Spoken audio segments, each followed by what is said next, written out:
안녕하세요 학생 여러분, 대학생임 중학교 한문교과 수업을 진행하는 희남쌤입니다.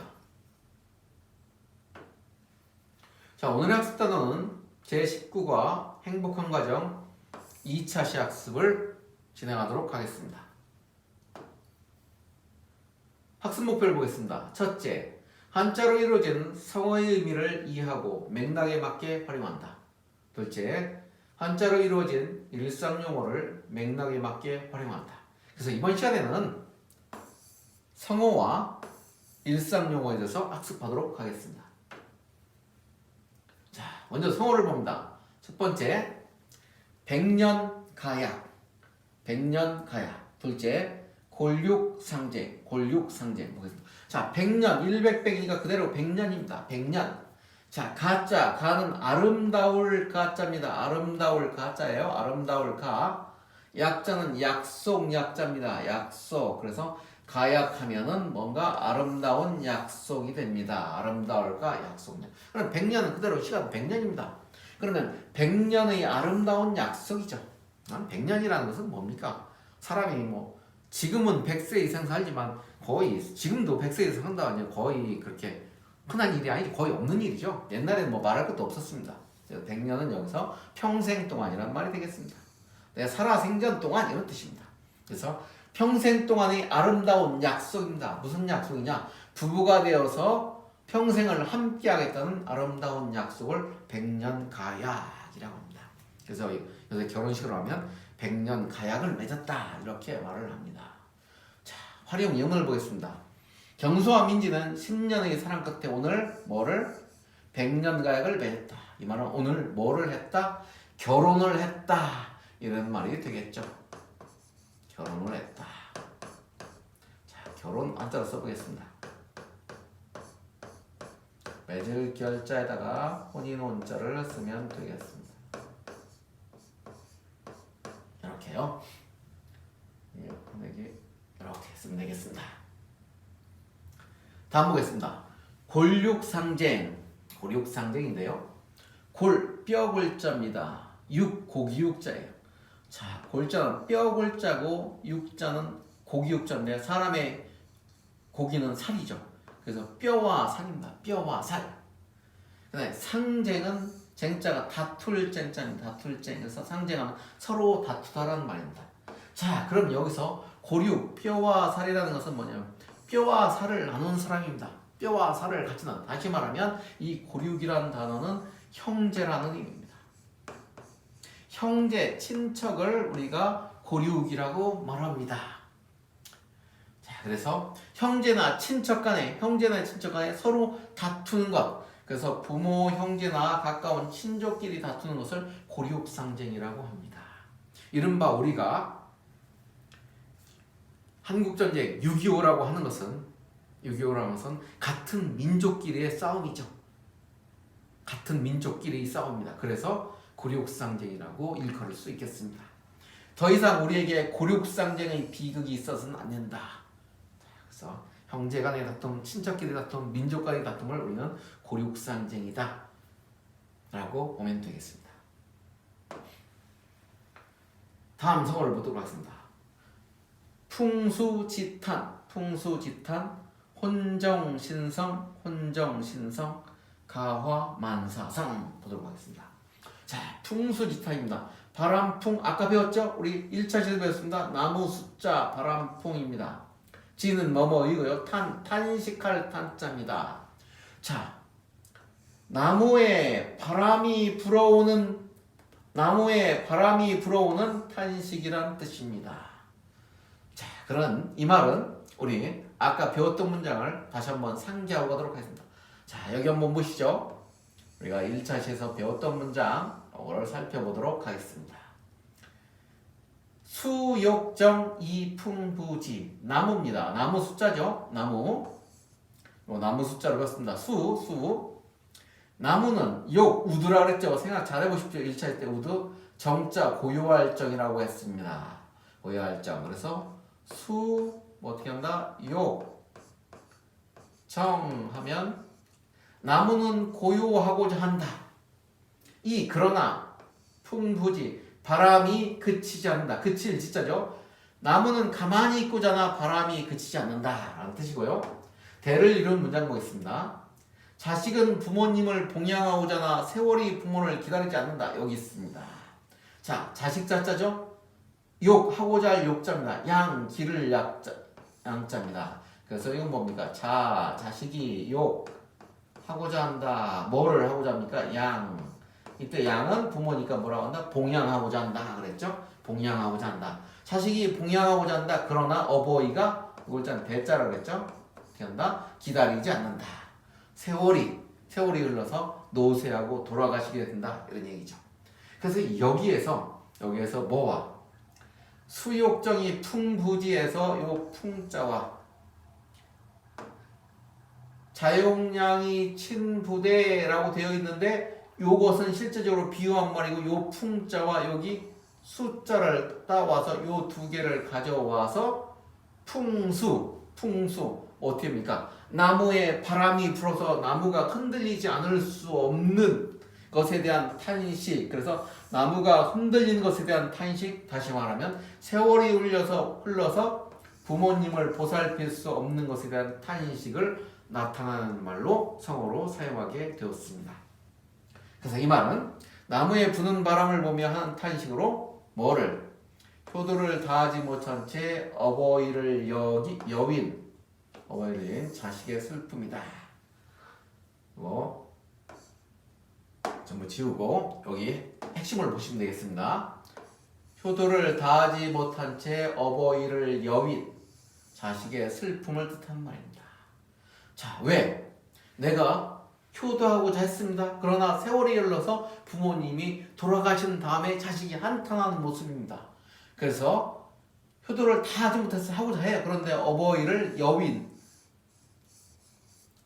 하지 못하고 세월이 흘러서 어버이가 부모님이 돌아가신 다음에 느끼는 자식의 한탄, 슬픔을 우리는 뭐라고 한다? 풍수지탄이라고 한다. 기억하면 되겠습니다. 다음 보겠습니다. 혼정신성입니다. 저물 혼자입니다. 날이 저물다, 저녁이라는 뜻입니다. 정자는 정하다라는 뜻이죠. 뭔가를 정합니다. 저녁이 되면 뭡니까? 부모님의 잠자리를 정해주는 거죠. 그래서 잠자리를 마련하다라고 이 정자를 풀이하면 되겠습니다. 새벽 신자입니다. 아침, 새벽. 여기서는 아침 일찍을 뜻합니다. 그래서 새벽 신자를 썼네요. 새벽에 어떻게 한다? 살핀다 이런 얘기입니다. 자, 저녁이 되면 부모님이 편히 주무시도록 이부자를 쫙 펴드립니다. 그리고 주무시게 하고 아침 일찍 일어나면 어르신들 나이 드신 분들 일찍 일어나시죠? 편안히 주무셨는지 가서 살펴봅니다. 왜? 연로하시고 나이 드시면 밤사이에 또 병이 생기거나 다른 일이 있을 수 있기 때문에 반드시 새벽 일찍 가서 부모님이 편안히 주무셨는지를 살펴본다고 합니다. 그것을 우리는 뭐라고 한다? 혼정신성이라고 한다. 저녁이 되면 잠자리를 정해드리고 새벽이 되면 안녕히 주무셨는지를 살핀다. 그래서 효도의 기본이 바로 혼정신성이라고 볼 수 있겠습니다. 일상생활에 있어서 효의 기본은 바로 뭐다? 혼정신성이다. 그러니까 효는 어떻게 보면 하고자 하면 그렇게 어려운 것은 아니죠. 하지만 이렇게 하는 것이 쉬운 일은 아니죠. 그러나 반드시 해야 할 일입니다. 다음 보겠습니다. 가화 만사성. 가화 집가 화목할 화자. 이건 앞에서도 배운 것 같습니다. 만사는 만 가지 일이 아니라 이때 만은 모든 일이라는 뜻이죠. 만사는 모든 일을 이루어진답니다. 그래서 하면 집안이 화목하면 모든 일이 이루어진다라는 말이죠. 그래서 가정이 행복해야 밖에 나가서도 모든 일이 잘 이루어진다라고 할 때 가화 만사성을 사용합니다. 자, 이제 일상 용어 두 개를 살펴보도록 하겠습니다. 먼저 촌수입니다. 촌수. 저 촌자는 마디 촌자입니다. 이 손가락의 한 마디 요 단계 간격 이걸 말하죠. 수는 숫자죠. 숫자입니다. 그러면 마디의 수인데 얼마나 이 마디의 간격이 한 마디 떨어졌나, 두 마디 떨어졌냐, 세 마디 떨어졌냐. 그래서 촌수라고 말했답니다. 다시 말하면 멀고 가까운 정도를 나타내는 수를 촌수라고 말합니다. 어디에서 누구 사이에 친척 사이에 거리를 얼마나 나와 가까운지 좀 떨어져 있는 일을 나타내는 것을 촌수라고 한다. 기본적으로 가장 가까운 촌수는 1촌이겠죠. 자, 1촌은 누구겠습니까? 그러면 나와 부모죠. 부모가 나를 낳았죠. 더 이상 가까울 수 있습니까? 부자지간이 가장 가깝습니다. 그래서 부모와 자식인 부자지간이 1촌입니다. 그러면 나와 손자는 어떻게 됩니까? 나와 손자는 자, 나 있고 손자면 이 손자는 나의 아들이 나 있겠죠. 중간에 여기 자식이 하나 또 껴있죠. 그러니까 여기 나와 자식 간에 또 부자지간이고 이 자식과 손자는 부자지간이에요. 1촌이 1촌이니까 1촌 1촌 더하니까 2촌이 되는 것이죠. 자, 그러면 형제간은 어떻게 됩니까? 여기 자 부모가 있습니다. 부모가 있고 부모가 낳은 자식 형이 있고 부모가 낳은 자식 누가 있습니까? 뭐 그럼 제가 있다고 합시다. 나가 있다고 하지마. 그러면 부모와 형도 자식이죠? 1촌이죠. 부모와 동생 사이도 자식이죠? 1촌이죠? 그러면 1촌 1촌이니까 요 사이는 몇 촌이 됩니까? 형제 사이는 2촌이 됩니다. 이런 것을 우리는 촌수라고 한다. 그래서 형제끼리는 부모가 같으므로 뭐다? 2촌이다. 이렇게 됩니다. 촌수는 대체로 3촌까지 8촌인데 오늘날 3촌, 4촌까지 4촌 벗어나서 그래서 촌수 따지기도 어려운 세상이 되었습니다. 자, 그러면 선생님 부부간에는 어떻게 됩니까? 좋은 질문이에요. 부부간에는 어떻게 됩니까? 부부간에는 촌수가 없습니다. 영촌입니다. 무촌입니다. 그래서 뭐라고 한다? 영촌이라는 말을 쓰지 않고 없으니까 뭐라고 합니까? 무촌이라고 씁니다. 무촌. 왜? 사실상 부부간에는 혈연으로 친족이지만 서로 혈연으로 맺어지는 아니죠. 그래서 무촌이라고 해서 촌수가 없습니다. 가장 가까운 촌수는 뭐다? 부모와 자식간이다. 이렇게 이해하면 되겠습니다. 두 번째, 친족이라는 단어 보겠습니다. 친족은 배우자, 또 혈족, 족자는 결애족, 무리족자죠. 피로 맺은 무리. 그 다음에 인척은 혼인으로 맺은 무리. 척자도 결애척, 무리척입니다. 혼인으로 맺은 무리를 우리는 뭐라고 한다? 배우자, 나의 혈연, 그 다음에 혼인으로 맺은 친척, 요 사이를 뭐라고 한다? 친족이라고 한다. 그러니까 자기가 결혼한 배우자가 되었고, 그다음에 나의 형제 부모가 되었고, 아내의 형제 부모 이런 것들을 우리는 뭐라고 한다? 합쳐서 통틀어서 친족이라고 한다. 이렇게 기억하면 되겠습니다. 자, 이제 문제를 좀 풀어보도록 하겠습니다. 빈칸에 알맞은 말을 쓰셔버렸네요. 자, 첫 번째.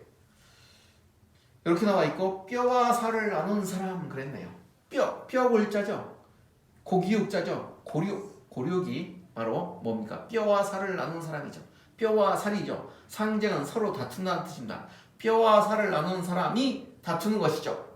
그래서 즉 뼈와 살을 나눈 사람은 부모, 자식이나 가까운 친척이라겠죠. 부모, 자식, 친척이 상징, 서로 다투는 것. 이걸 우리 뭐라고 한다? 골육 상징이라고 한다. 이러한 비극이 있어서는 안 되겠죠. 두 번째, 부부가 되어 100년 동안 같이 지낼 것을 굳게 다짐하는 뭐의 약속이네요. 자, 그럼 100년 동안이니까 100년 나왔네요. 100년. 여기 100년. 평생이라는 뜻이죠. 약인데 약자, 약속 나왔죠. 가는 뭡니까? 이거 아름다울 가짜죠. 아름다울 가짜입니다. 그러면 어떻게 쓰면 되겠습니까? 100년 가약이라고 쓰면 되겠습니다. 100년 가약.